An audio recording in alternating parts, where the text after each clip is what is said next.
መንደር ስለ ስማርት ብሎክ ስናወራ ነዋሪው ራሱ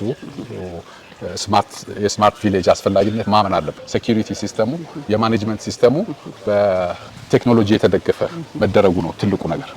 ከዛ ውጪ ከብዙ ቦታ የሚለየው ግሪን ነው። ግቢያችን ግንባታው ሲካሄድ ጀምሮ የተተከሉ ዛፎችን ነው የምታዩት። መትከል ብቻ ሳይሆን ነዋሪው የዛፎች አስፈላጊነት ተረድቶ በጣም እየተንከባከበ አላግባብ እንዳይቆረጥ ረጅም እድሜ እንዲኖር የመንገዱም ሆነ የአካባቢው ጽዳት እንዲጠበቅ ግሪን እንዲሆን ማስቻሉ አንዱ ነው።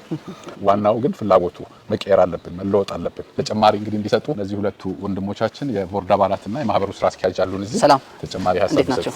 ሰላም፣ እንዴት ናቸው? በእናንተ መንደር የነበረው የህብረተሰብ ተሳትፎ ህብረተሰቡን ስታስተባብሩ የነበረው ፊድባኮች ምን ይመስሉ ነበር? ህብረተሰባችን ያው የነዋሪዎች መንደር እንደመሆኑ መጠን የተለያዩ ልማቶች እንደዚሁም አገልግሎቶች በህብረተሰቡ መዋጮ የሚሸፈኑ ናቸውና ህብረተሰባችን አመታዊ መዋጮ አለ።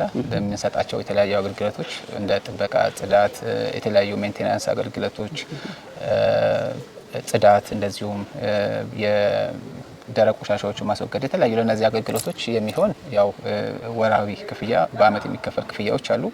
ሌላው ደግሞ ቀጥሎ ከሱ ጋር የተያዙ ልማት ስራዎች ናቸው።